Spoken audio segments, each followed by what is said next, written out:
Hello, friends. Welcome to another video of LearnologyTV. Today we are going to talk about the mystery of the Titan submarine. On the 18th of June 2023, at 9:30 a.m., 5 people sat in a submarine called Titan and dove into the sea. They were going to see the wreck of the Titanic. The same historical ship Titanic that had sunk in the sea about 100 years ago. This is an extreme form of adventure tourism and it is very expensive. Each person sitting in the submarine had spent more than 20 million rupees for a few hours of this tour. This trip is so expensive because Titanic's wreck is hidden deep in the sea. Specifically speaking, 3,810 meters below the surface of the water. This submarine started its journey under the water. It takes about 2 hours to reach the depth of 3,810 meters. At every 15-minute interval, this submarine sends a signal to the support ship on the surface of the sea, named the Polar Prince.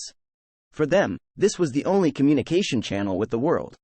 On that day, the 18th of June, it had been only 1 hour and 45 minutes of this submarine's dive into the sea that suddenly it loses contact with the support ship on the sea. At 4:30 p.m. by the time when the submarine should have come back up after its tour, there is no sign of it. At 7:10 p.m., the team in Polar Prince decided to inform the U.S. Coast Guard. And from here, a 4-day-long multinational search began. A large-scale search and rescue operation is carried out to find this submarine. Aircraft, ships, and robot vehicles were also used. Everyone had only one question in their mind. What happened to these passengers? The U.S. Coast Guard says that the debris from the Titan has been brought to the surface from the ocean floor. The debris is consistent with a catastrophic loss of the pressure chamber. The arrogance and the hubris that sent that ship to its doom is exactly the same thing that sent those people in the sub to their fate. Now let's understand the whole story of the Titan submersible. The place where this submarine disappeared is in the Atlantic Ocean near Canada. Look at the map. 600 kilometers away from Newfoundland, a Canadian island. At this place, in the depths of the water, you will find the wreck of the Titanic, broken into 2 parts. The bow of the ship and the stern of the ship both lying about 800 meters away from each other. The Titan submarine that disappeared here was not a submarine but a submersible. These 2 words are very similar to each other. So, till now, I was using the word submarine to simplify things. But there is a very important difference between these 2 words. Submarines have their own power. The submarines can use a port to go into the sea and come out of the sea independently. But submersibles cannot do that. To launch a submersible into the water and for it to come back, a support ship is needed. A ship that is present on the surface of the water and is controlling everything. In our case, this support ship was the Polar Prince. This entire operation was run by a company called OceanGate, whose CEO was Stockton Rush. Remember their name because he plays an important role in the story. By profession, he had been an aerospace engineer. And in 2009, he founded the OceanGate Company, a private company whose purpose was to take rich people on deep-sea expeditions as tourism. So walk us through the mechanics of how it's gonna work. It's an expedition to survey the wreck. The travelers who come out will participate in the dives to operate sonar communication systems, take photographs, will find data, so it's a very active experience. This company started offering Titanic tours in July 2021. Before this, they offered tours of other shipwrecks and areas. As you can still see on their website, apart from the Titanic, there were expeditions to Azores and Bahamas. Titan was not the only submersible of this company. Apart from this, OceanGate had 2 other submersibles, Antipodes and Cyclops. Antipodes could go up to a depth of 304 meters, and Cyclops up to 500 meters. But Titan was designed to go down 4,000 meters. 4 kilometers underwater. This is why this was the only submersible to go to the Titanic. To visualize the frightening depth of 3,800 meters. Look at this chart created by the Washington Post. Measurements are in feet here. Normally, a man's height is 6 feet. The iceberg that collided with the Titanic was 100 feet above the surface of the water and several times that underwater. 130 feet is the maximum depth that recreational scuba divers can go to while scuba diving. After 650 feet, a twilight zone area starts where only a small amount of light can penetrate the depths of the water. 1,600 feet was the depth of the deepest ever underwater rescue operation conducted to date. 2,600 feet is the depth where giant squids swim. Giant squids are so scary that they look like they have come from an alien planet. Look at the photos of giant squids. If you go further down, a midnight zone starts after 3,800 feet. No sunlight reaches below this mark. Everything turns black after this. The water temperature here is around 4 degrees Celsius. Now, if you go further down from here, 5,000 feet, 6,000 feet, 8,000 feet, 10,000 feet, and then you finally reach 12,500 feet. Here is the ocean floor, where the Titanic wreck is lying. The pressure at this depth is almost 400 times the pressure on the surface. So, whichever submersible goes to this depth, its design should be thoroughly thought out. The glass for looking outside, the size of the window, could be only this big. And the window in the Titan submersible, which is called a viewport, was the biggest viewport that had been installed in any private submersible to date. The Titan submersible was not that big. It had the capacity to seat only 5 people. Its main body, which is called the hull, was made of carbon fiber. 2 caps were attached at the end, which were made of titanium. And the total length of it was approximately 6.7 meters. And it weighed more than 10,400 kilograms. In its design, as you can see, there were 4 electric thrusters outside. 2 horizontal and 2 vertical, through which it could be operated. Now, an interesting fact to be noted here, this sub was controlled by a video game controller. You run the whole thing with this game controller. Come on! This is not as weird as it sounds. Because the US Navy also controls their submarines and the periscopes, the viewports to see outside, they control them with Xbox controllers.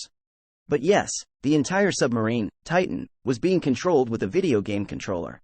This means that the pilot who was operating the submersible in the water was also using this video game controller. If you look at the inside, there were no seats to sit inside it. But a small toilet was provided, which was beside the viewport. But there was no barrier to the toilet, so they literally said that if someone had to use the toilet, others would need to face the other way. This is the only toilet available on the deep diving submersible. Because these submersibles go so deep into the water, the GPS doesn't work here. The communication to their support ship was carried on through a text messaging system. It is still unclear which internet connection was available on the ship. In this tweet from a few back, OceanGate had said that they were using Starlink's satellite internet service to communicate. If we come back to this story of the 18th of June, then 5 people were on board this submersible that day. The first was 58-year-old British billionaire, Hamish Harding. He was an adventurer and a 3-time Guinness World Record holder. In 2016, he went to the South Pole with astronaut Buzz Aldrin. At one time, he did a 4-hour dive into the deepest part of the ocean, Mariana Trench. And last year, he was part of the Blue Origin suborbital flight, which was started by the space exploration company of Jeff Bezos. The second passenger was Paul-Henri Nargeolet, 77 years old. A former commander of the French Navy. He had visited the Titanic wreck 37 times. He was the director of underwater research of the RMS Titanic. The third and fourth passengers were a British-Pakistani businessman, Shahzada Dawood, and his 19-year-old son, Suleiman. He was the owner of one of the biggest companies in Pakistan. Suleiman's aunt had said that Suleiman was actually scared of going. But he went with his father to please him and to give him company on this journey. As I told you, that day, the submersible was communicating with the support ship at every 15-minute interval. This communication stopped at 11:15 a.m. After this, no communication, and no signal is received. Despite this, it was expected that the Titan would resurface at 4:30 p.m., as scheduled. Because if by chance, this submersible would get stuck in the water, there was a way for the passengers to tilt it from inside and push it back and forth to bring it back up. This is done by removing the ballasts of the Titan submarine. Ballasts are an important part of big ships and submarines to provide stability. They are nothing more than heavyweights. With their help, submarines can descend into the water. In the olden days, stones and sandbags were used as ballasts. But today, submarines use water ballasts. Ballast tanks are filled with water so that the weight increases and the submarines sink into the water. At 4:30 p.m., when the Titan did not resurface, people in the support ship waited for a while and then notified the U.S. Coast Guard at 7:10 p.m. After this, began the Great Race. The race against time. 96 hours, only 4 days of oxygen supply was available in Titan. So if a rescue operation had to be conducted, they only had 4 days to find the passengers alive. Often an emergency locator is installed on ships, which is called Emergency Position Indicating Radio Beacon, EPIRB. With the help of this, these vessels can be located. But it was not installed in Titan. Here, another problem was that even if Titan would have come back to the surface of the sea, people sitting inside it would have died due to the lack of oxygen. Because there was no way to open this submersible from the inside. You heard it right. The door of this submersible could only be locked from the outside and opened from the outside. So whether the submersible was inside the water or on the surface, those 4 days were very critical. The crew closes the hatch from the outside with 17 bolts. There's no other way out. On top of it, the search area was 25,000 kilometers. Imagine how difficult it is to find a van-sized submersible in such a huge area. The area was 7 times bigger than the state of Goa. And the deepest underwater rescue that has been done so far was only done till the depth of 480 meters underwater in 1973. But still, the rescue teams put their lives at stake. Initially, 2 American and 2 Canadian aircraft started this operation. Sonar was deployed by them so that they could detect signals even from underwater. 3 ships started the search from the surface. But as time passed, more ships started coming in for the search operation. Some remotely operated vehicles, i.e. ROVs, were also used here. Think of them like basically a robot-type vehicles. No one sits inside it, but they can dive into the water and find things. And they are controlled from the surface of the water. 3 ROVs were searching for Titan. After 3 days of searching, on the 3rd day of the search operation, a sonar from a Canadian aircraft heard some banging noises. In half-hour intervals, some sounds were heard, like someone knocking on the door. Later, the U.S. Coast Guard also heard the sounds. Finally, on the 22nd of June, an ROV searching on the ocean floor encountered some debris. Around 490 meters away from Titanic's bow. It was confirmed upon seeing the debris that the submersible had broken apart. The people who sitting inside it had lost their lives. After searching some more, 5 pieces of debris were found in total. On the same day, the U.S. Coast Guard confirmed in a press conference that the banging noises they heard had nothing to do with this Titan submersible. Actually, the conclusion that was derived was that Titan imploded due to high pressure. You might be thinking that implosion means bursting. But it is actually the opposite of an explosion. We use the word explosion when there is an outbreak or eruption like a bomb explosion. The force moves outwards. But the force of an implosion moves inwards. Breaking apart due to being squeezed in. That is implosion. And catastrophic implosion means that the implosion happened so fast that the entire structure was destroyed, but it didn't even take a millisecond. This means that the people sitting in it were killed immediately in the blink of an eye, but they didn't feel it. The question here is, what was the reason behind this implosion? Actually, the main body of the Titan, as I said, it was made of carbon fiber.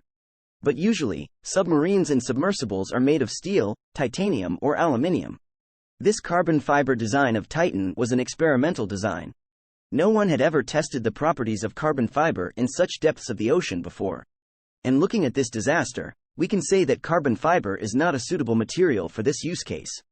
As said by an ocean explorer, Robert Ballard, the man who discovered the wreck of the Titanic in 1985. He said that they have done thousands of dives in different vehicles to get to the bottom of the ocean. But they have never lost a vehicle. This was the first time that a submarine or a submersible imploded in this way. If you look at our history, it's safer to be in a submarine like Alvin that I spent many years in, than driving on I-95. James Cameron, the director of famous films like Titanic and Avatar, has been to the deep sea many times for various expeditions. He said the same thing. The caps of titanium were still intact on the seafloor unharmed. But the main body of carbon fiber is now scattered in pieces. He strongly criticized Titan, saying that safety regulations were not followed. If you see the old interviews of OceanGate Company's CEO, you will hear the same thing again and again. In 2019, a long article was published in Smithsonian Magazine, in which the CEO was talking about OceanGate. He said that the U.S. Passenger Vessel Safety Act of 1993 was needlessly prioritizing passenger safety over commercial innovation. He felt that this act is useless and that there is no need to pay so much attention to safety. In another interview last year, he said, at some point, safety just is pure waste. I mean, if you just want to be safe, don't get out of bed, don't get in your car, don't do anything. At some point, safety is just pure waste. I mean, if you just want to be safe, don't get out of bed, don't get in your car, don't do anything. After this, he says, I've broken some rules to make this. I think I've broken them with logic and good engineering behind me, the carbon fiber and titanium. The rule stated that carbon fiber and titanium were not to be used. But he used them, broke the rule, intentionally. Stockton Rush knew that he was conducting an experiment which could be very dangerous. In January 2018, OceanGate's Director of Marine Operations, David Lockridge, had actually mentioned safety concerns about Titan submersible. And when OceanGate did not pay any heed to the warnings, he went to court with it. In the court, he stated that there should be a safety assessment and certification of this submersible. But OceanGate refused. He said that this company was not interested in spending money on safety. The legal battle in the court was eventually settled later in 2018. But on the 27th of March 2018, 36 people wrote a letter to Stockton Rush. The letter was written by industry leaders, deep-sea explorers, oceanographers, and such other people. They said that the experimental approach being taken, not getting things quality checked, can lead to a terrible accident someday. In March 2018, another deep-sea exploration specialist had written an email to the CEO to be a little conservative about safety. He had written that Rush was putting himself and his clients in danger. In the race to reach the Titanic, Rush was accused of repeating the same phrase. "She is unsinkable." If you'd recall, I told you in the Titanic video that people used to blindly believe that the ship was so great that it can never sink. That it was unsinkable. But on that ill-fated day, the ship sank. And now, the same happened with the Titan. In the pages of history, the name of Stockton Rush has now been included in this list of inventors who were killed by their own inventions. This teaches us that safety standards and regulations should never be ignored. That's it. You can click here to watch the video on Titanic, in which I tell you the entire story of the Titanic from start to finish. If you found this video informative, so, please hit the like button and share this video. And if you are new on this channel, so, don't forget to click the red subscribe button and set it to all notifications to never miss an update. Thanks for watching.